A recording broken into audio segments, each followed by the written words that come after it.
चलो बच्चों, तो आज हम लोग अकाउंट में ये सेकंड चैप्टर कंटिन्यू करें, final accounts of partnership firm. देखो, इस चैप्टर में जो हमने सम्स देखे थे, आज उसका नेक्स्ट क्वेश्चन नंबर 14 देखें टेक्स्ट बुक में। तो अपनी टेक्स्ट बुक आपके साथ रखो। देखो, क्वेश्चन 14 में लिखा हुआ है कि Dharma and Karma are partner sharing profit and loss in their capital ratio. From the following information prepare their final accounts. तो चलो, यहाँ पे हमें फाइनल अकाउंट तैयार करने हैं। हर सम में पहले क्या क्या चीज़ें चेक करते हो? तो पहली चीज़ चेक करो, कैपिटल अकाउंट बनाना है कि करंट अकाउंट भी बनाना है, ये सबसे पहले चेक कर लो। तो इसमें देखो, करंट अकाउंट भी दिया हुआ है ना। डेबिट बैलेंस में भी सबसे आखिरी में, क्रेडिट में भी सबसे आखिरी में करंट अकाउंट दिया हुआ है, मतलब हमें वो बनाना है। कैपिटल और करंट दोनों बनाने। दूसरी चीज़ ये चेक किया करो कि कहीं पे कोई ट्रेडिंग अकाउंट या प्रॉफिट एंड लॉस अकाउंट ऐसा दिया हुआ है क्या कि वो न बनाना हो ऐसा। तो ऐसा कुछ भी नहीं है इस क्वेश्चन में, मतलब इसमें हमें सबके सब अकाउंट्स पूरे ही तैयार करने हैं। जो 6 अकाउंट आते हैं वो सबके सब तैयार करने हैं। तो धर्मा और कर्मा ये नेम है ना, तो उनके हिसाब से ये सब अकाउंट्स तैयार करो। तो देखो, सबसे पहले बनाओ trading account of Dharma and Karma for year ending 31/3/17, ये हो गया। उसके बाद प्रॉफिट एंड लॉस अकाउंट बनाओ, फिर profit and loss appropriation account बनाओ, फिर कैपिटल अकाउंट बनाओ। कैपिटल अकाउंट छोटा सा ही बनाते हैं कि भाई उसमें तो एक ही एंट्री आएगी। उसके बाद करंट अकाउंट तैयार करो, एक ही पेज पे दोनों तैयार कर लो, एक पे कैपिटल एक पे करंट। इवन एक ही पेज पे तीनों भी आ जाएंगे, अप्रोप्रिएशन, कैपिटल और करंट, भले तीनों एक ही पेज पे तैयार कर लो। और आखिरी में बैलेंस शीट। जब ये हो जाए तो अब इनके एडजस्टमेंट शुरू करते हैं। इनके एडजस्टमेंट सिर्फ ध्यान देना, ये सम बहुत इजी है इसमें। देखो, जैसे एडजस्टमेंट है, पहला दिया हुआ है कि closing stock is of 21,000 in which stock of stationery of ₹2,000 is included. देखो, क्लोजिंग स्टॉक और स्टेशनरी स्टॉक, इन दोनों में फ़र्क है। क्लोजिंग स्टॉक क्या कहलाता है? ये वो स्टॉक कहलाता है कि जो आप लोग बेचने वाले थे वो बच गया साल के एंड में। जबकि स्टेशनरी स्टॉक मतलब स्टेशनरी का सामान कहलाता है दोनों स्टॉक ही। अगर आपकी कपड़े की दुकान है तो साल के एंड में आपकी शॉप में जितना कपड़ा पड़ा होगा ना, वो आपका क्लोजिंग स्टॉक कहलाया। साल के एंड में 31 मार्च को सभी कपड़ा दुकान का बेच दोगे क्या? नहीं ना।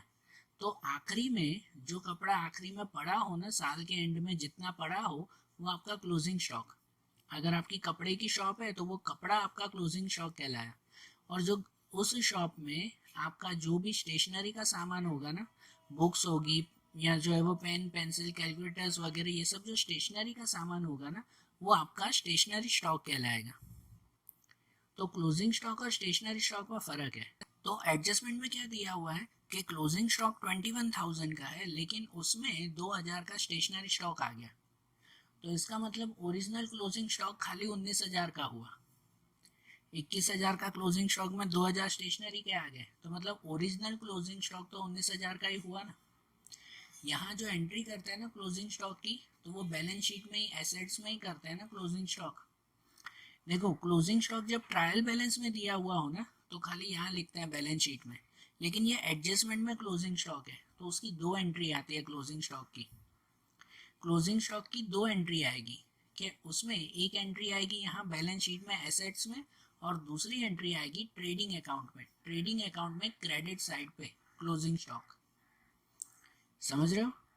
तो इसमें क्लोजिंग स्टॉक और स्टेशनरी स्टॉक है ना, तो एक एक करके एंट्री करें। पहले क्लोजिंग स्टॉक कितना है? क्लोजिंग स्टॉक वो तो ध्यान आ गया ना, 19,000 का है, 21,000 का नहीं।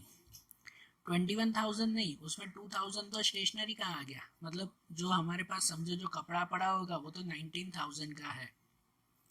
तो जो क्लोजिंग स्टॉक यहाँ पे लिखेंगे ना, यहीं पे ही बैलेंस शीट में पहले एसेट्स में लिखेंगे क्लोजिंग स्टॉक 19,000 का, और स्टेशनरी स्टॉक भी वहीं पे ही लिखेंगे 2,000 का। क्योंकि है तो ये भी स्टेशनरी स्टॉक ही ना, है तो ये भी स्टॉक। और कोई भी स्टॉक हो तो वो कहाँ पे लिखते हैं? एसेट्स में ही लिखते हैं ना। समझ आ रही है ना?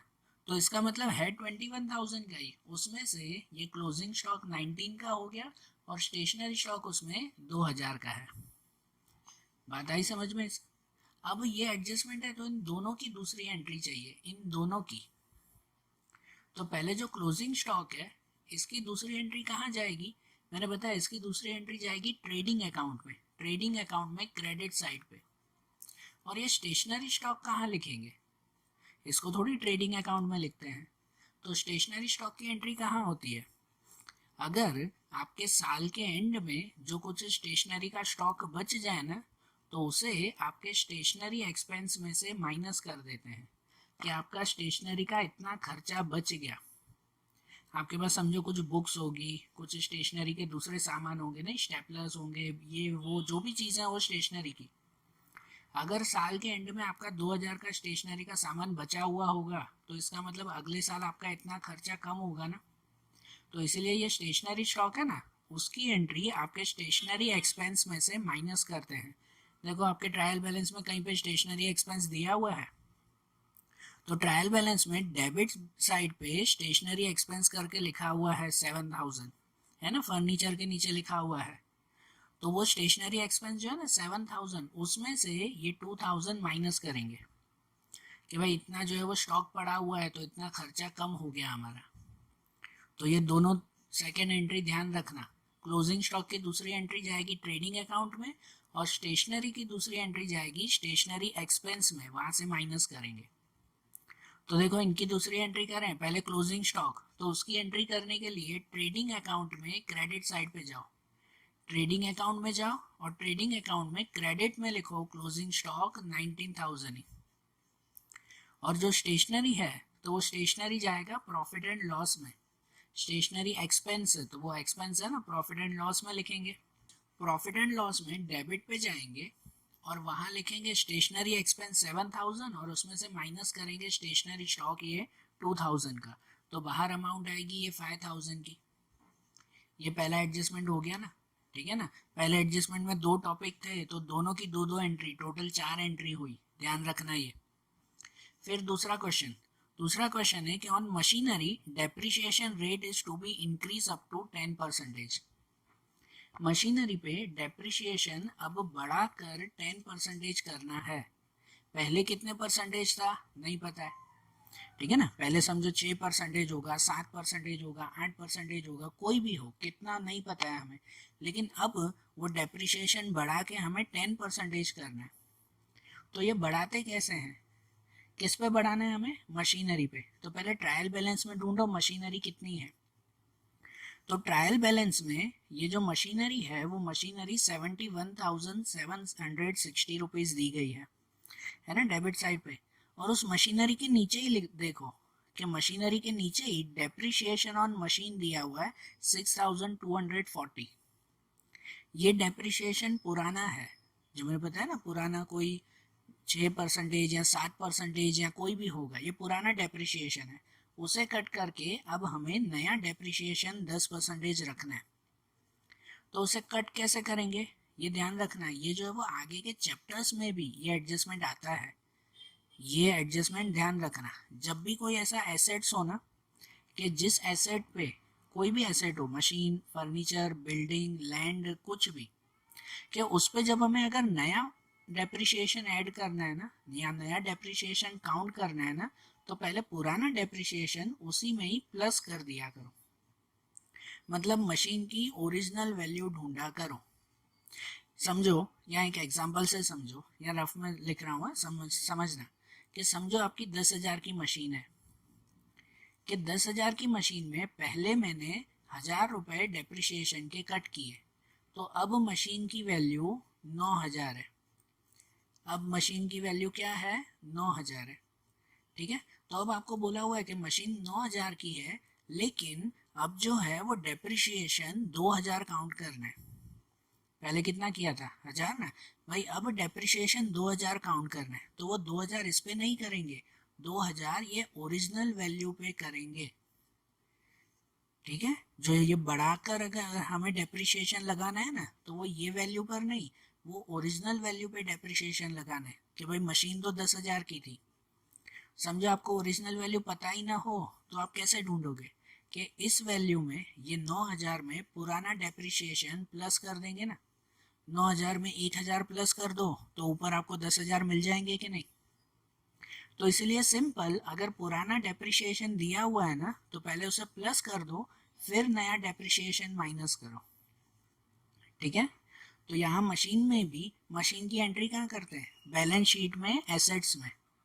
तो बैलेंस शीट में जाएंगे एसेट साइड पे, तो एसेट साइड पे यहाँ पे लिखेंगे मशीन, मशीनरी में 71,760 ये पुराना डेप्रिसिएशन है, उसमें प्लस करेंगे डेप्रिसिएशन, सॉरी ये मशीन की वैल्यू है, उसमें प्लस करेंगे डेप्रिसिएशन ओल्ड, ये ओ लिखा है मतलब ओल्ड 6,240, ये पुराना डेप्रिसिएशन प्लस किया ना, तो वैल्यू कितनी मिली, वैल्यू मिली 78,000 वहीं पे ही, और उसमें फिर माइनस करेंगे डेप्रिसिएशन न्यू।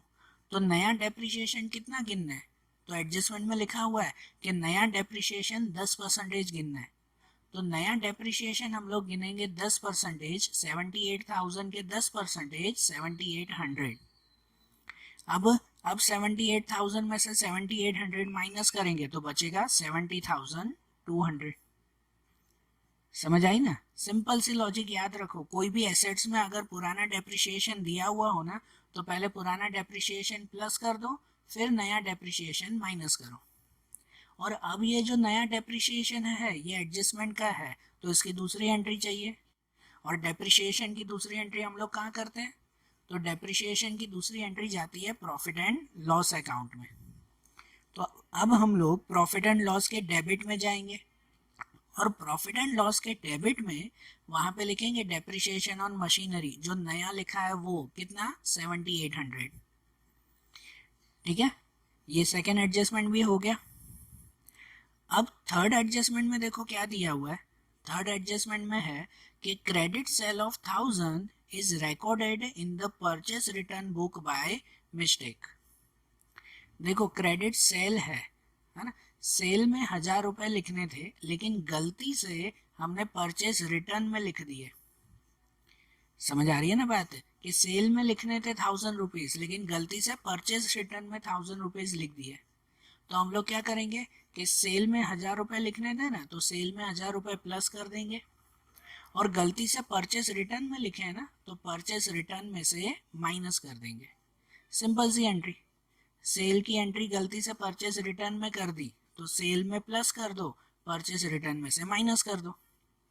तो एक एक करके एंट्री करो, पहले सेल की एंट्री, कि सेल ऊपर दिया हुआ है आपको ट्रायल बैलेंस में, तो ट्रायल बैलेंस में क्रेडिट साइड पे होता है सेल, उसमें सेल दिया हुआ 1,20,000, उसमें क्या करेंगे कि ये 1,000 प्लस कर देंगे। ठीक है ना, ये 1,000 प्लस हो जाएगा।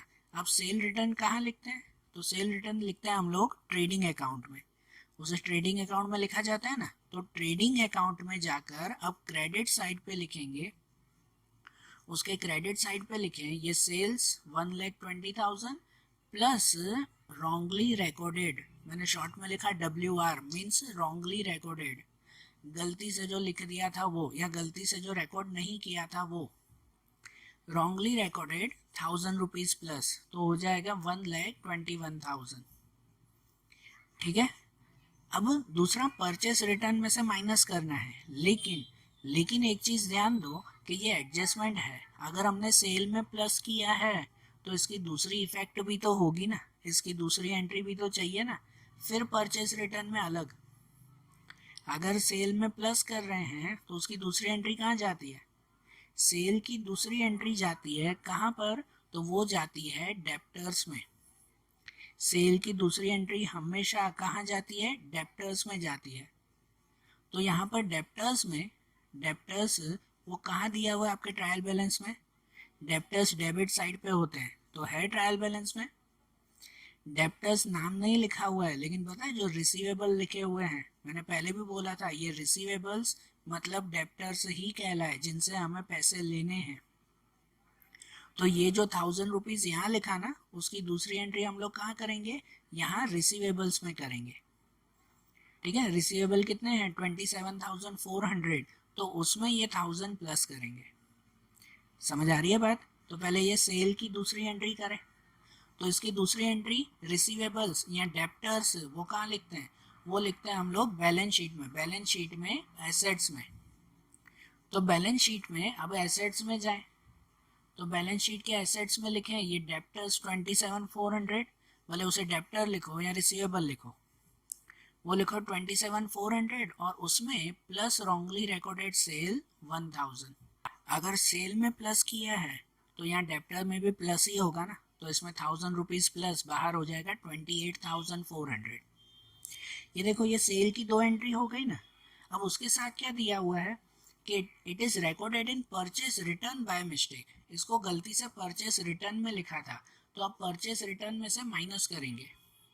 पहले तो देखो आपके ट्रायल बैलेंस में परचेस रिटर्न कहाँ दिया हुआ है, पहले तो है ना, ये माइंड में ये याद रखा करो कि परचेस रिटर्न आता कौन सी साइड है, डेबिट में आता है कि क्रेडिट में आता है, तो ढूंढो उस साइड ना हर चीज में। ये तो 11th में रूल्स आते थे कौन सा डेबिट कौन सा क्रेडिट। भाई डेप्टर्स हैं तो डेप्टर्स डेबिट में ही आएंगे, तो उसको ढूंढा ही डेबिट में करो, ठीक है, यहाँ वहाँ थोड़ी ढूंढते हैं। अब जैसे परचेस रिटर्न, तो परचेस रिटर्न हमेशा क्रेडिट में ही आता है, परचेस डेबिट में आता है तो परचेस रिटर्न क्रेडिट में, तो परचेस रिटर्न को क्रेडिट साइड पे ही ढूंढो, दिया हुआ है। अब परचेस रिटर्न इसमें भी नाम नहीं लिखा हुआ है, लेकिन लिखा हुआ है goods return debit. Goods return debit इसका मतलब ये परचेस रिटर्न ही हुआ। तो 1,000 रुपए जो गलती से परचेस रिटर्न में लिख दिए थे वो परचेस रिटर्न में से माइनस करेंगे। अब परचेस रिटर्न कहाँ लिखते हैं, वो लिखते हैं ट्रेडिंग अकाउंट के क्रेडिट में। ट्रेडिंग अकाउंट में डेबिट साइड पे परचेस लिखते हैं तो क्रेडिट में लिखेंगे ना परचेस रिटर्न। उस परचेस रिटर्न में से 1,000 रुपीज़ माइनस करने हैं, तो फिर से ट्रेडिंग में जाओ, फिर से ट्रेडिंग में जाओ, जहाँ सेल लिखा उसके नीचे ही लिखेंगे परचेस रिटर्न। कितना दिया हुआ है, 2,000 ही दिया हुआ है, और इस 2,000 में से माइनस करेंगे wrongly recorded sales. Wrongly recorded sales कितना, 1,000 रुपीज़, तो बाहर भी सिर्फ 1,000 ही आएगा। अब इसकी दूसरी एंट्री कहाँ आती है, इसकी दूसरी एंट्री कहाँ पे आएगी, तो इनकी दूसरी एंट्री वो जाएगी क्रेडिटर्स में। पता है सेल में कुछ भी हो ना, सेल में अगर कुछ भी हो ना तो उसकी एंट्री हम लोग डेप्टर में करते हैं, और परचेस में कुछ भी हो ना तो उसकी दूसरी एंट्री हम लोग क्रेडिटर में करते हैं। अब क्रेडिटर्स में कैसे, तो यहाँ ना एक रूल याद रख लो, सिंपल सा रूल है, यहाँ रफ में लिख रहा हूँ, आप लोग जो है वो लिख लेना कई बार भी, कि अगर परचेस में एंट्री करते हैं तो उसकी दूसरी एंट्री कहाँ जाती है, क्रेडिटर में। बाबा शॉर्ट में लिख रहा हूँ ये क्रेडिटर में। और अगर हम लोग सेल की एंट्री करते हैं तो उसकी दूसरी एंट्री कहाँ जाती है, तो उसकी दूसरी एंट्री जाती है डेप्टर में। वैसे ही परचेस रिटर्न भी होना तो उसकी भी एंट्री क्रेडिटर में ही जाएगी, और सेल रिटर्न भी होना तो उसकी दूसरी एंट्री भी डेप्टर में ही जाएगी, ठीक है। अब ये रूल याद रखो कि अगर हम लोग परचेस में प्लस करते हैं ना तो क्रेडिटर में भी प्लस ही करेंगे। अगर परचेस में माइनस करते हैं ना तो उसकी दूसरी एंट्री क्रेडिटर में भी माइनस ही करेंगे। वैसे ही सेल में भी, कि अगर सेल में प्लस करते हैं तो उसकी दूसरी एंट्री डेप्टर में भी प्लस ही करेंगे। अगर सेल में माइनस करते हैं तो दूसरी एंट्री डेप्टर में भी माइनस करेंगे। जैसे इसमें हमने प्लस किया था ना तो इसकी दूसरी एंट्री हमने डेप्टर में भी प्लस ही की ना। लेकिन अगर रिटर्न हो ना, जैसे परचेस रिटर्न हो अगर, तो अगर परचेस रिटर्न है तो उसमें उसका उल्टा होता है। मतलब कि अगर परचेस रिटर्न में प्लस करते हो ना तो क्रेडिटर में जाके माइनस करेंगे, क्योंकि परचेस रिटर्न है उसमें उल्टा। अगर परचेस रिटर्न में प्लस करते हो तो क्रेडिटर में माइनस, अगर परचेस रिटर्न में माइनस करोगे तो क्रेडिटर में प्लस करोगे, ठीक है। सीधा याद रखो, अगर खाली परचेस दिया हुआ है ना तो क्रेडिटर में उसकी डायरेक्ट ही एंट्री करते हैं, यहाँ प्लस तो यहाँ पे भी प्लस। लेकिन अगर परचेस रिटर्न हो ना तो उसकी दूसरी एंट्री क्रेडिटर में उल्टी होती है। अगर परचेस रिटर्न में प्लस तो क्रेडिटर में माइनस, परचेस रिटर्न में माइनस तो क्रेडिटर में प्लस। ये कहीं नोट कर लेना, ठीक है, इजी समझ, ये तो सीधा लॉजिक है बेटा, अकाउंट का सीधा सा ये लॉजिक है। लेकिन अगर याद ना रहे तो कहीं लिख लेना। सेल रिटर्न में भी ऐसा ही होता है, सेल रिटर्न में वो भी उल्टा होता है, कि अगर सेल रिटर्न में, ये तो सेल है, लेकिन अगर सेल रिटर्न में प्लस करोगे तो डेप्टर में माइनस, अगर सेल रिटर्न में माइनस तो डेप्टर में प्लस। मतलब जो रिटर्न वाली एंट्री है ना उसकी दूसरी एंट्री उल्टी करेंगे। तो इसलिए यहाँ मैं आपको नोट करवा रहा हूँ कि ये है हमारा परचेस रिटर्न, इसकी जो मुझे दूसरी एंट्री करनी है, तो इसकी दूसरी एंट्री जाएगी क्रेडिटर में, लेकिन क्रेडिटर में क्या करेंगे, माइनस के प्लस, क्रेडिटर में प्लस करेंगे, क्योंकि ये परचेस रिटर्न है। परचेस रिटर्न हो ना, तो उसमें उल्टी एंट्री करते हैं, यहाँ माइनस तो क्रेडिटर में प्लस। तो अब क्रेडिटर कहाँ लिखते हैं, तो क्रेडिटर लिखते हैं बैलेंस शीट में लायबिलिटी में। तो पहले तो यहाँ देखो ट्रायल बैलेंस में क्रेडिटर कहाँ दिया हुआ है, क्रेडिटर है ना, क्रेडिट साइड पे आता है। तो क्रेडिट साइड पे देखो क्रेडिटर्स है नहीं है, लेकिन उसका दूसरा नाम दिया हुआ है पेबल्स, कि पेबल्स दिया हुआ है। पेबल 79,000 है ना, उसमें ये 1,000 रुपीज़ प्लस करेंगे। तो जाओ बैलेंस शीट में, बैलेंस शीट में लायबिलिटी पे लिखो कि लायबिलिटी में creditor 79,000 plus wrongly recorded sale 1,000। ठीक है, तो बाहर ये 80,000 आएगा। ये हुई ना एंट्री, समझ आई ना बात है। तो ये जो थर्ड वाला एडजस्टमेंट किया ना, ये थर्ड वाला एडजस्टमेंट इंपॉर्टेंट टिक कर लो। देखो फाइनल अकाउंट में कोई भी सम करो ना, एक बार फिर से आपको याद करवा रहा हूँ, आपके बोर्ड की एग्जाम में ऑलमोस्ट 99% यही के यही सम्स आते हैं। नंबर भी बदल के नहीं देते, नाम भी बदल के नहीं देते। धर्मा कर्मा तो धर्मा कर्मा ही आता है एग्जाम में, 99% यही सम्स आते हैं। तो पूरा जब भी आप सम करने बैठो ना, तो जो एडजस्टमेंट आपको खुद को हार्ड लगे ना, तो उसे एक बार टिक कर लिया करो, कि जब रिवाइज करो ना तो पता चलेगा कि हाँ ये एडजस्टमेंट में मुझे हार्ड थी। बाकी देखो पूरे सब में एक आध एडजस्टमेंट थोड़ा हार्ड होगा, बाकी की सब एंट्री तो नॉर्मल ही करनी है ना, सीधी सीधी लिखते ही तो जानी है। ठीक है ना, तो यहाँ ध्यान देना, इसमें ये थर्ड वाला एडजस्टमेंट टिक कर लेना एक बार, कि इसमें सेल और परचेस रिटर्न दोनों की एंट्री आई। अब नंबर फोर्थ वाला एडजस्टमेंट पे चलते हैं, कि उसमें दिया हुआ है 1/4 share of advertisement expense is to be carry forward to the next year. Advertisement expense में से 1/4 वो अगले साल लेके जाएंगे। अगले साल का मतलब होता है कि ये प्री पेड है, अगले साल का भी अभी भर दिया हमने, तो इसका मतलब ये प्री पेड हुआ। तो आपके देखो यहाँ ट्रायल बैलेंस में एडवर्टाइजमेंट एक्सपेंस कहाँ आता है, देखो कोई भी एक्सपेंस डेबिट साइड पे ढूंढते हैं, तो डेबिट साइड पे है ना एडवर्टाइजमेंट एक्सपेंस, कितना 36,000 दिया हुआ है, उसमें से 1/4 मतलब डिवाइड बाय 4 वो प्री पेड है। तो इसकी एंट्री कहाँ करते हैं, एडवर्टाइजमेंट एक्सपेंस लिखते हैं प्रॉफिट एंड लॉस में। तो जाओ प्रॉफिट एंड लॉस में डेबिट साइड पे, तो इसकी एंट्री करेंगे प्रॉफिट एंड लॉस में डेबिट पे जाएं, वहाँ लिखें एडवर्टाइजमेंट एक्सपेंस 36,000, और उसमें से माइनस प्री पेड है ना 1/4 मतलब 36 डिवाइड बाय 4 करो, 36 डिवाइड बाय 4 कितना हो जाएगा 9,000। तो मतलब 36 में से 9,000 प्रीपेड है, 9,000 माइनस करेंगे तो बाहर कितना बचेगा, बाहर बचेगा 27,000। ठीक है ये ना, और इसकी दूसरी एंट्री कहाँ पर, देखो ये प्रीपेड एक्सपेंस है, ये हर सम में आया है कि प्रीपेड एक्सपेंस हो ना, तो उसकी दूसरी एंट्री एसेट्स में करते हैं। कोई भी एक्सपेंस एडवांस में दिया हुआ हो तो वो एसेट्स में माना जाता है। तो इसकी दूसरी एंट्री एसेट्स में लिखो, बैलेंस शीट के एसेट्स में जाओ और वहाँ पे नीचे लिखो प्रीपेड एडवर्टाइजमेंट एक्सपेंस कितना 9,000 रुपीज़। ठीक है, एडजस्टमेंट हो गया सब। अब एडजस्टमेंट हो गया ना, तो आप सीधी सीधी एंट्री करते जाओ। अब उसके बीच में अगर कोई हिडन एडजस्टमेंट आया तो वो उसकी फिर से 2 एंट्री करेंगे, नहीं तो आप सबकी एक एक एंट्री करते जानी है। तो चलो अब ट्रायल बैलेंस में डेबिट साइड से शुरुआत करो, कि डेबिट साइड से शुरू करो। सबसे पहले ड्राइंग्स, तो ड्राइंग्स कहाँ पे लिखते हैं, जो धर्मा कर्मा की दी गई है ये ड्राइंग लिखते हैं करंट अकाउंट में। यहाँ करंट बनाया है ना, अगर करंट अकाउंट ना होता तो कैपिटल में लिखते, लेकिन करंट अकाउंट हमने बनाया है तो वहाँ लिखो करंट अकाउंट में डेबिट साइड। तो जाओ करंट अकाउंट में, वहाँ पे डेबिट साइड पे लिखो ये ड्राइंग्स 7,500 और 5,000, ये धर्मा कर्मा की ड्राइंग हो गई ना। उसके बाद की एंट्री, तो उसके बाद की एंट्री है ओपनिंग स्टॉक। ओपनिंग स्टॉक कहाँ लिखते हैं, तो ओपनिंग स्टॉक आता है ट्रेडिंग अकाउंट में।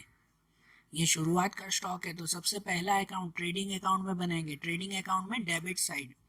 ये डेबिट साइड दिया हुआ मतलब डेबिट साइड पे ही आएगा, तो ट्रेडिंग अकाउंट में डेबिट साइड पे लिखें ओपनिंग स्टॉक, यहाँ लिखेंगे ना ओपनिंग स्टॉक 15,000 रुपीज़। उसके बाद परचेस, तो परचेस कहाँ लिखते हैं, तो परचेस भी यहीं पे ही आएगा ना, उस पर कोई एडजस्टमेंट तो थी नहीं, तो परचेस यहीं पे ही आएगा, यही ओपनिंग स्टॉक के नीचे ही लिखेंगे। तो इसके नीचे ही लिखो ये परचेस 80,000 रुपीज़। उसके बाद गुड्स रिटर्न क्रेडिट। देखो गुड्स रिटर्न क्रेडिट का मतलब होता है ये सेल्स रिटर्न है। आगे हमने जो गुड्स रिटर्न डेबिट देखा था ना इसके सामने ही, तो वो परचेस रिटर्न कहलाया। ये गुड्स रिटर्न क्रेडिट मतलब क्या कहलाया, सेल्स रिटर्न। और सेल्स रिटर्न कहाँ लिखते हैं, तो वो भी यहीं पे ही, डेबिट में ही। ठीक है ना, हम लोग सेल यहाँ पे लिखते हैं क्रेडिट में, तो सेल रिटर्न कहाँ पे आएगा, सेल रिटर्न उल्टा आएगा ना डेबिट में। तो यहीं परचेस के नीचे ही लिखेंगे, सेल रिटर्न लिखो या तो गुड्स रिटर्न क्रेडिट लिखो, कोई भी लिखो। तो सेल रिटर्न वहीं पे ही 3,000 रुपीज़। फिर रिसीवेबल, तो रिसीवेबल की एंट्री तो हो गई ना, ठीक है ना, वो तो हमने एडजस्टमेंट कर लिया था ना। अब उसके बाद सैलरी, अब देखो सैलरी में ब्रैकेट दिया हुआ है तो इसका मतलब उस पर एडजस्टमेंट है। क्या दिया हुआ है सैलरी में, अप टू 28,217 और 13,200 है, बरोबर, ये एक दिया हुआ है। तो देखो ये जो दिया हुआ ना अप टू 28,217, तो 28,2 मतलब क्या हुआ, ये हुई फेब्रुआरी एंडिंग। हम लोग ये फाइनल अकाउंट लिखते हैं मार्च एंडिंग में। ये सैलरी दी गई है फेब्रुआरी एंड तक, इसका मतलब हुआ कि ये सैलरी है ना 11 महीनों की है। फेब्रुआरी एंड मतलब कितना, एक महीना बाकी ना यार, मार्च तक की सैलरी देते हैं, इन्होंने फेब्रुआरी तक की सैलरी दी है, मतलब 11 महीने की सैलरी दी है। तो इसका मतलब ये हुआ कि एक महीने की सैलरी आउटस्टैंडिंग है, बाकी है एक महीने की सैलरी। समझ आ रही है बात है, ये सीधा सा लॉजिक है इसमें कि यहाँ पर 28/2 तक मतलब कि 28 फरवरी तक दी गई है, ये आखिरी डेट हुई ना, तो एक महीने की सैलरी देना बाकी है। तो एक महीने की सैलरी कितनी गिनेंगे, एक महीने की कितनी होगी, ये जो 13,200 रुपये दिया हुआ है, ये रफ में लिख रहा हूँ कि 13,200 रुपये दिया हुआ है, इस पर से एक महीने की सैलरी कैसे ढूंढेंगे, क्या इसको डिवाइड बाय 12 करोगे, गलत बेटा, डिवाइड बाय 12 नहीं करना है। क्योंकि क्योंकि ये जो 13,200 रुपये दिया हुआ है ना, ये 11 महीने की सैलरी है। लॉजिक समझो बेटा, आगे ब्रैकेट में लिखा हुआ ही है कि ये तो 11 महीने की सैलरी है। तो इस पर से अगर एक महीने की सैलरी ढूंढनी हो ना जो बाकी है, तो इसको डिवाइड बाय 11 करेंगे हम लोग। कितना करेंगे, इसको डिवाइड बाय 11। तो इसको डिवाइड बाय 11 करोगे ना तो आपको मिलेगा 1,200 रुपीज़। कितने, 1,200, 1,200 रुपये। तो इसका मतलब कि एक महीने की 1,200 रुपये हमें सैलरी देना बाकी है, ये बात हुई। समझ आ रही है, एक महीने की 1,200 रुपये आउटस्टैंडिंग सैलरी है। ओके, तो हम लोग क्या करते हैं जनरली कि सैलरी कहाँ पे लिखते हैं, वो लिखते हैं प्रॉफिट एंड लॉस में। ये ट्रेडिंग अकाउंट में नहीं, ये तो रफ में बताया। प्रॉफिट एंड लॉस में डेबिट साइड पे लिखते हैं कि सैलरी ये 13,200 दी गई है और उसमें प्लस 1,200 रुपये करेंगे आउटस्टैंडिंग, बरोबर। लेकिन लेकिन यहाँ पे एक और पॉइंट है जिसे ध्यान देना मत भूलना, कि आप अगर सैलरी देख रहे हो ना तो ध्यान दो कि सैलरी के बिल्कुल सामने क्रेडिट साइड पे, सैलरी के सामने ही क्रेडिट साइड पे दिया हुआ है सैलरी आउटस्टैंडिंग 700 रुपये दिया हुआ है ना, सैलरी के सामने ही लिखा हुआ है सैलरी आउटस्टैंडिंग 700 रुपीज़। मतलब हमारी सैलरी आउटस्टैंडिंग तो 1,200 की थी, जिसमें से 700 तो यहाँ पे लिखे हुए ही हैं, ठीक है।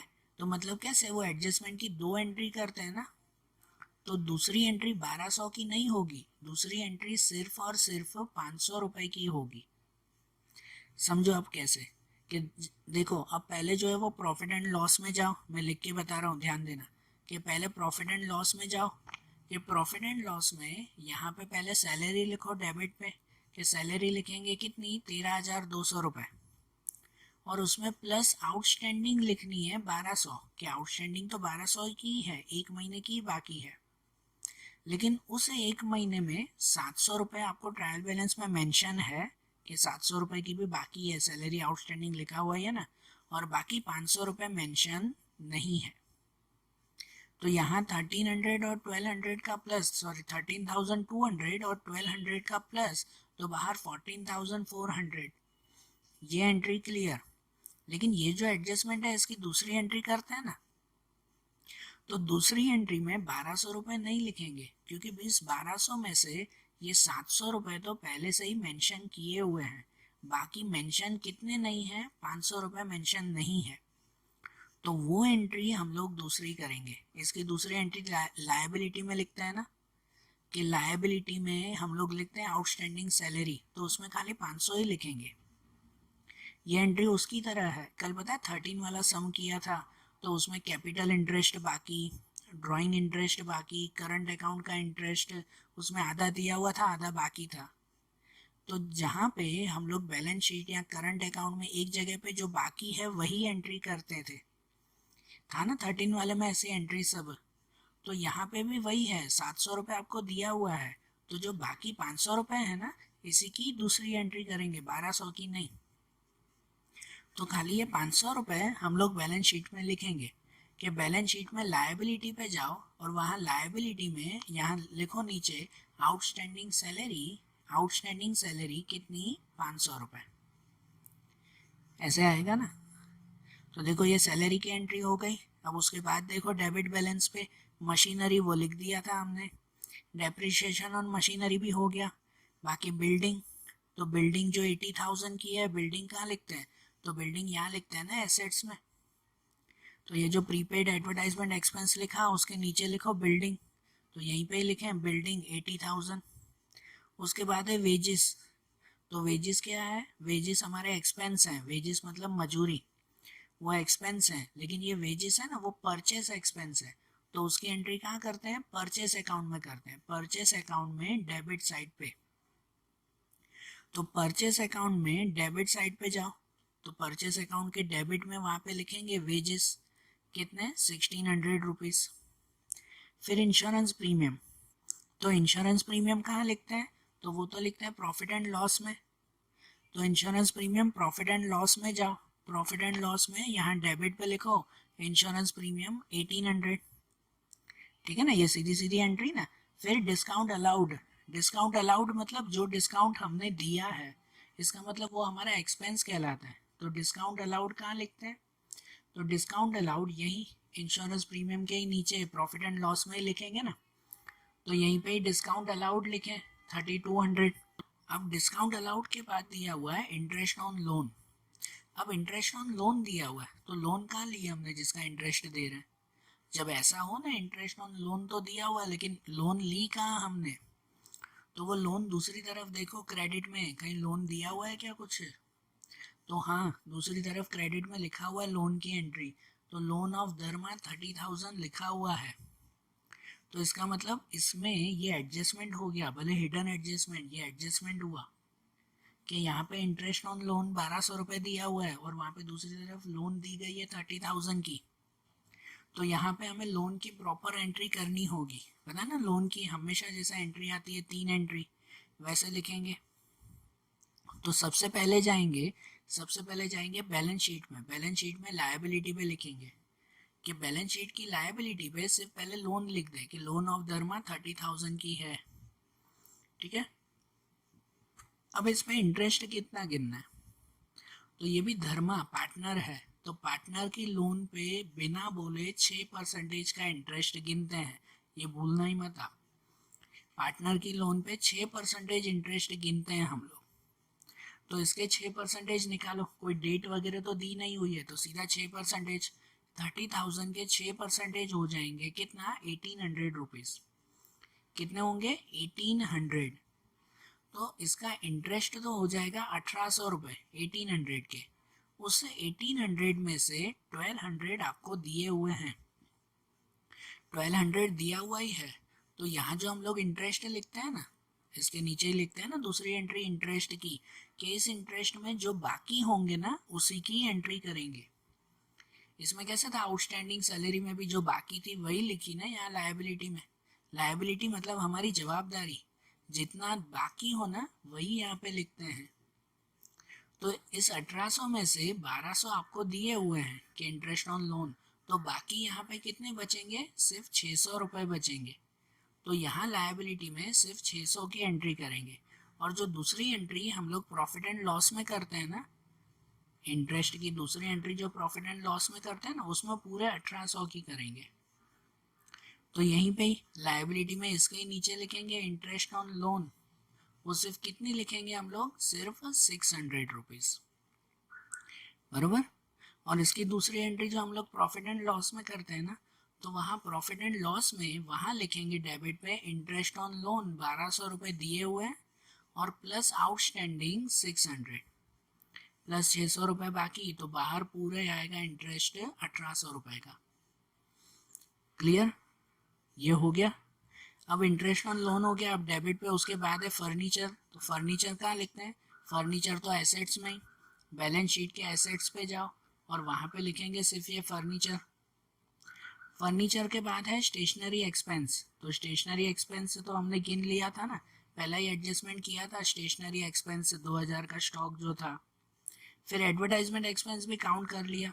फिर है कैश बैलेंस, तो कैश बैलेंस कहाँ लिखते हैं, इसके ही नीचे, यही ना, एसेट्स में ही लिखते हैं ना, तो यही फर्नीचर के नीचे लिखेंगे हम लोग कैश बैलेंस 51,200। उसके बाद है करंट अकाउंट धर्मा का, ये करंट अकाउंट मतलब ये करंट अकाउंट का ओपनिंग बैलेंस है, तो जो धर्मा का दिया हुआ है तो सिर्फ धर्मा में ही लिखेंगे, तो इसको जाएंगे करंट अकाउंट में ही, और ये डेबिट साइड पे है ना, तो करंट अकाउंट के डेबिट में ही जाएंगे और उसमें सबसे ऊपर लिखेंगे बैलेंस ब्रॉट फॉरवर्ड। ये बैलेंस ब्रॉट फॉरवर्ड कि ये स्टार्टिंग का बैलेंस है, कितने, सिर्फ धर्मा में लिखेंगे 17,000, कर्मा में कुछ नहीं। ओके, डेबिट की सब चीज़ें हो गई। अब क्रेडिट पे जाओ, तो क्रेडिट में देखो सबसे ऊपर दिया हुआ है कैपिटल अकाउंट, तो कैपिटल अकाउंट को कैपिटल अकाउंट में ही लिखेंगे ना, धर्मा कर्मा, उसमें तो ये एक ही एंट्री करता है ना। तो अब जाओ कैपिटल अकाउंट में, उसके क्रेडिट साइड, कैपिटल अकाउंट में क्रेडिट साइड पे लिखेंगे बैलेंस ब्रॉट फॉरवर्ड, धर्मा में 1,40,000 और कर्मा में 1,20,000, ये एंट्री भी हो गई। उसके बाद सेल, तो सेल की एंट्री तो कर ली थी एडजस्टमेंट में। फिर गुड्स रिटर्न डेबिट मतलब परचेस रिटर्न होता है, वो भी एंट्री कर दी। उसके बाद है पेबल्स, पेबल्स मतलब क्रेडिटर्स, वो भी एंट्री का हो गई थी। फिर सैलरी आउटस्टैंडिंग, ये भी कर लिया हमने। लोन ऑफ धर्मा, ये भी लोन अभी काउंट कर ली। उसके बाद है डिस्काउंट रिसीव्ड, ये लिखेंगे, ये डिस्काउंट रिसीव्ड वो हमारी इनकम है, तो इनकम कहाँ पे लिखते हैं, रिसीव्ड हुआ मतलब मिला ना डिस्काउंट, ये इनकम हुई, वो कहाँ पे लिखते हैं, प्रॉफिट एंड लॉस में, प्रॉफिट एंड लॉस में क्रेडिट साइड पे। तो प्रॉफिट एंड लॉस के क्रेडिट में जाएंगे और वहाँ क्रेडिट में ये एंट्री करेंगे discount received 6,600 rupees.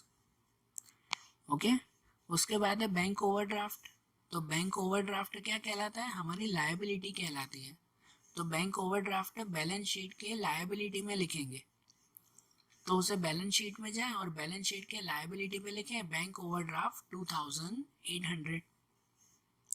And current account Karma, जो करंट अकाउंट दिया हुआ है कर्मा का, तो इस करंट अकाउंट वो ओपनिंग बैलेंस होगा ना करंट अकाउंट का, बराबर ना, तो इसे भी करंट अकाउंट में जाएंगे क्रेडिट साइड, ये क्रेडिट साइड है, उसे क्रेडिट साइड पे जाएंगे, तो करंट अकाउंट के क्रेडिट साइड पे आएगा, वहां पे लिखेंगे बैलेंस ब्रॉट फॉरवर्ड, सिर्फ कर्मा में लिखेंगे 14,000 रुपीज़, धर्मा में कुछ नहीं, उसका तो यहाँ लिखा था ना बैलेंस, तो यहाँ पे भी स्टार्टिंग का बैलेंस, बैलेंस ब्रॉट फॉरवर्ड 14,000 आ जाएगा। ओके, सब एंट्रीज हो गई ना, अब आखिरी का क्लोजिंग करते हैं ना, बराबर। अब यहाँ एक चीज़ ध्यान दो बेटा, यहाँ पर ध्यान दो, यहाँ एक चीज़ ऐसी है कि यहाँ पर टेक्स्ट बुक में कुछ मिस्टेक है, टेक्स्ट बुक में एक एंट्री ट्रायल बैलेंस में लिखना भूल गए हैं, तो जिनकी वजह से ना आखिरी का सम नहीं हो रहा था हम जब ये कर रहे थे, और मैंने दूसरी बुक्स में ट्राई किया तो दूसरी बुक में इसमें एक एंट्री है, तो शायद वो कोई टेक्स्ट बुक में लिखना भूल गए हो, शायद आपकी पुरानी या नई टेक्स्ट बुक हो, किसी में लिखा हो किसी में न लिखा हो।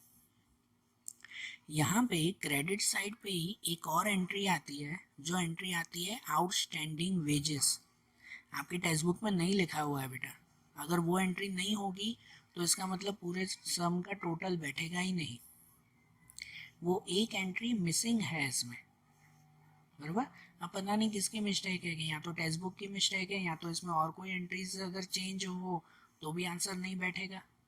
समय ऐसा होता है ना, एक एंट्री भी चेंज हो जाए ना तो इसका मतलब पूरा आंसर बैठेगा ही नहीं, आखिरी में बैलेंस शीट तक का टोटल नहीं बैठेगा। और इसमें जब मैंने सम किया था तब जो है वो टोटल नहीं बैठ रहा था। मैंने दूसरी बुक्स में देखा तो एक एंट्री ये मिसिंग है। तो इसमें क्रेडिट साइड पे एक जगह पे लिख दो आउटस्टैंडिंग वेजेस 1400 रुपीज। 1400 की एंट्री मिसिंग है। आपकी टेक्स्ट बुक में भी भले वो एंट्री कर दो, एग्जाम में जब सम आएगा तो पूरी एंट्री लिखी हुई होगी, तो कोई चिंता नहीं है, लेकिन यहाँ शायद मिसिंग है। ओके, या अगर मेरी कोई मिस्टेक हो तो मुझे जो है वो बिल्कुल बता देना कि शायद मैंने कहीं पे कोई मिस्टेक की हो। ठीक है, तो मुझे जो है वो ऑन द स्पॉट बता देना कि हाँ सर आपकी ये मिस्टेक है, तो मैं उसे सही कर लूँगा। यहाँ पे फिलहाल जो मैंने बुक्स में चेक की है 2-3 बुक्स में, तो वहाँ पे ये आउटस्टैंडिंग वेजेस करके एक एंट्री की गई है जो टेक्स्ट बुक में मिसिंग है। गुजराती मीडियम की टेक्स्ट बुक में लिखी हुई है शायद, इंग्लिश मीडियम की टेक्स्ट बुक में वो एंट्री शायद मिसिंग है। ठीक है, फिर भी आप लोग चेक कर लेना। फिलहाल लिख दो कि क्रेडिट बैलेंस पे आउटस्टैंडिंग वेजेस है, और आउटस्टैंडिंग वेजेस की एंट्री कहाँ करते हैं, उसे लिखते हैं बैलेंस शीट के लायबिलिटी में, वेजेस आउटस्टैंडिंग। ठीक है, जैसे देखो आपके यहाँ पे ना ट्रायल बैलेंस में इस तरफ सैलरी दी गई थी, दूसरी साइड क्रेडिट में सैलरी आउटस्टैंडिंग भी दिया हुआ था। उसी तरह से यहाँ डेबिट में वेजेस दिए हुए हैं, तो उसके ही सामने क्रेडिट में आउटस्टैंडिंग वेजेस भी होने चाहिए थे जो मिसिंग है। तो यहाँ पे आउटस्टैंडिंग वेजेस की एंट्री करते हैं बैलेंस शीट की लायबिलिटी में। तो एक एंट्री बैलेंस शीट के लायबिलिटी में जाओ और वहाँ लायबिलिटी में लिख दो आउटस्टैंडिंग वेजेस 1400।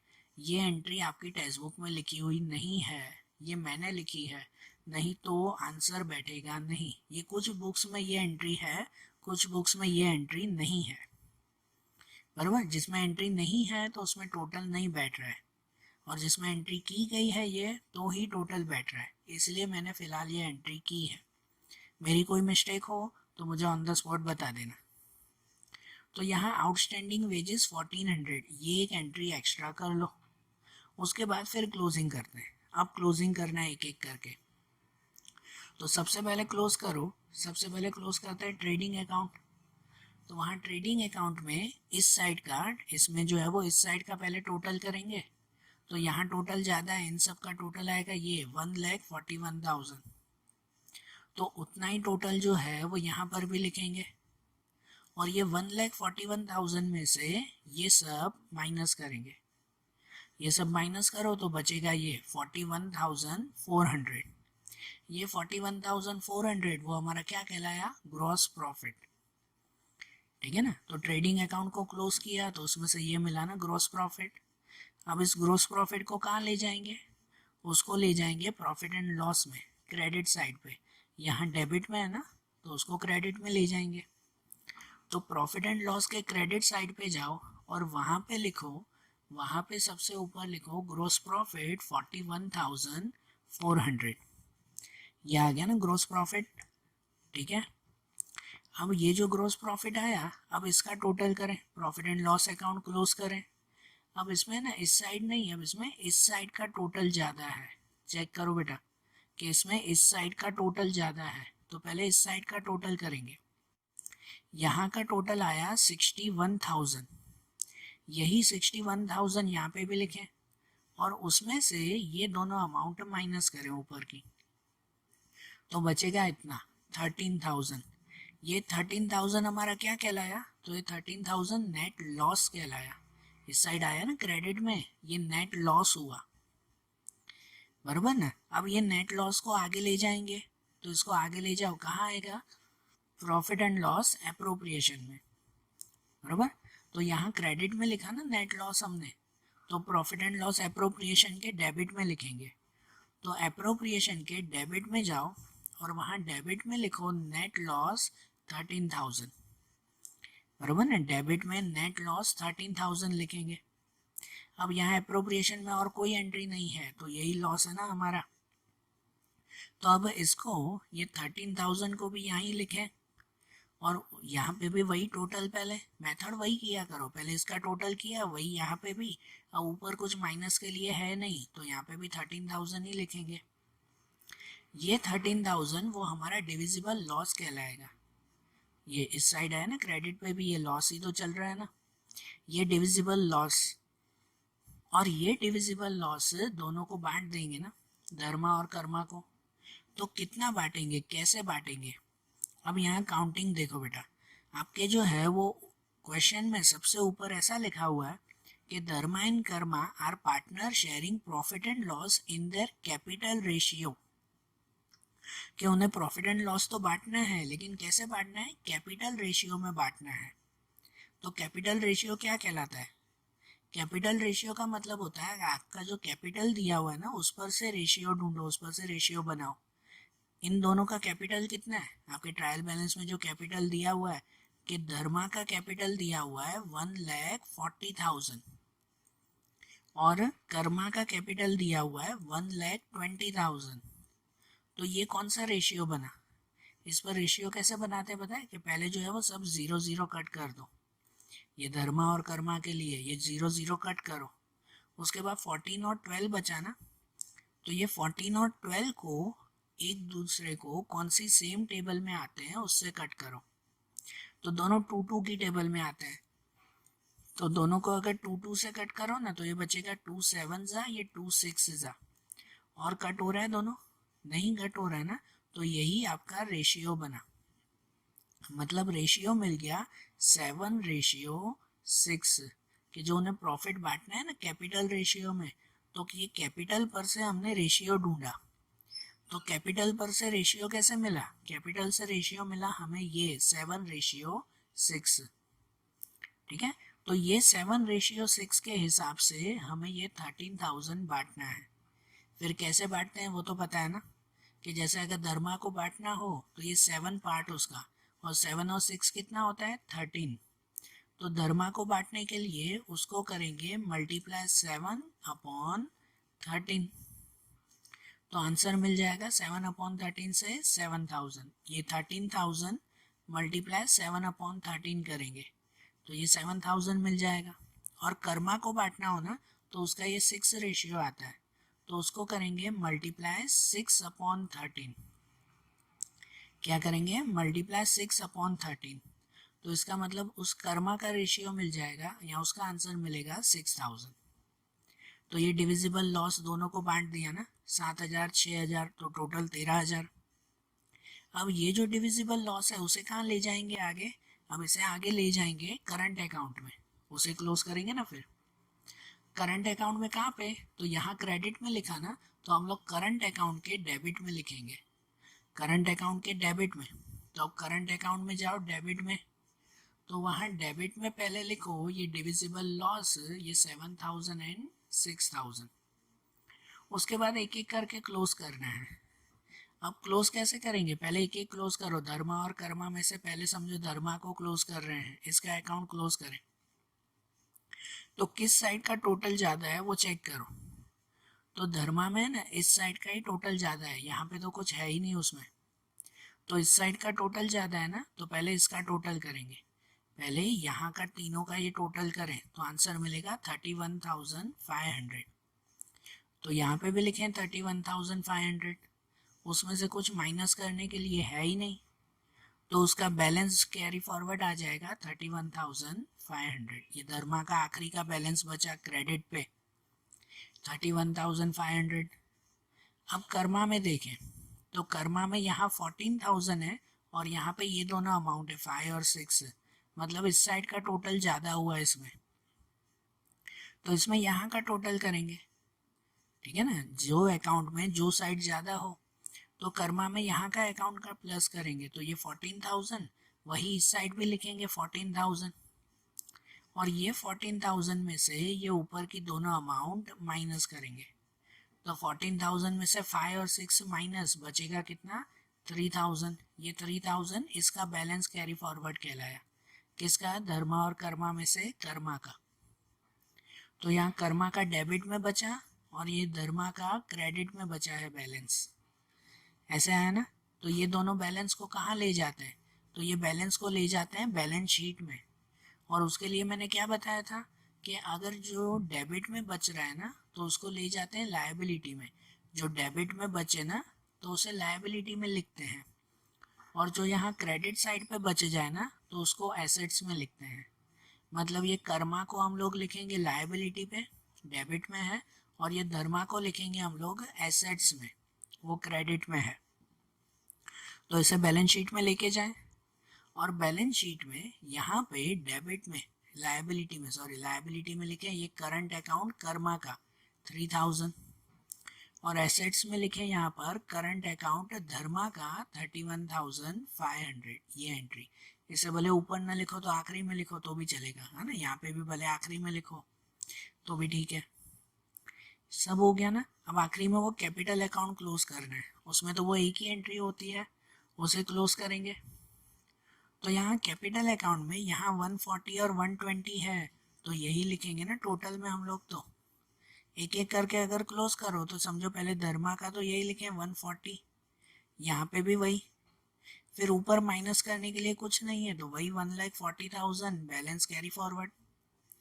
फिर कर्मा में यहाँ 1,20,000 टोटल, वही टोटल यहाँ पर भी, और उसमें से ये माइनस करेंगे 1,20,000, तो बचेगा कितना, मतलब कुछ सॉरी माइनस करने के लिए है ही नहीं यहाँ पर, सॉरी, तो ये 1,20,000 ही आएगा, वही यहाँ पे भी लिखेंगे ना, ये बैलेंस कैरी फॉरवर्ड। अब ये जो बैलेंस आया ना दोनों का, ये दोनों का बैलेंस कहाँ ले जाएंगे, बैलेंस शीट में। ये बैलेंस शीट में लायबिलिटी में ही जाएगा, तो बैलेंस शीट की लायबिलिटी में लिखें, उसकी लायबिलिटी में लिखेंगे ये धर्मा और कर्मा उन दोनों में लिखेंगे ये 140 और 120, तो 2,60,000। अब फाइनली टोटल करेंगे कि अब ये जो है वो टोटल करें इस साइड का और इस साइड का भी टोटल कर दो, कि दोनों का टोटल ये इक्वल आएगा 3,78,300। ये टोटल आया ना, दोनों का इक्वल टोटल आ गया, मतलब आपका सम करेक्ट है। देखो यहाँ देखो बेटा कि यहाँ पर जो है वो टोटल करते वक्त ये अगर आउटस्टैंडिंग वेजेस नहीं लिखते ना, ये मैं फिर से बता रहा हूँ, ये एंट्री टेक्स्ट बुक में नहीं थी, अगर ये 1400 नहीं लिखते तो इस साइड का टोटल बरोबर आ रहा था, यहाँ पे ये 1400 कम हो रहे थे, इसी वजह से ये लिखना पड़ा हमें, बरोबर। तो देखो यहाँ दोनों साइड का टोटल आ गया, तो ये दोनों जो है वो ये करेक्ट है, मतलब सम करेक्ट। अगर सम में कोई मिस्टेक हो ना, मेरी मिस्टेक हो चुकी हो, तो मुझे बेफिक्र बताना है इसमें, ठीक है। तो आज जैसे हमने फाइनल अकाउंट का ये क्वेश्चन देखा ना, वैसे ही इसके दूसरे क्वेश्चंस आगे के वीडियोस में देखेंगे। Okay, thank you.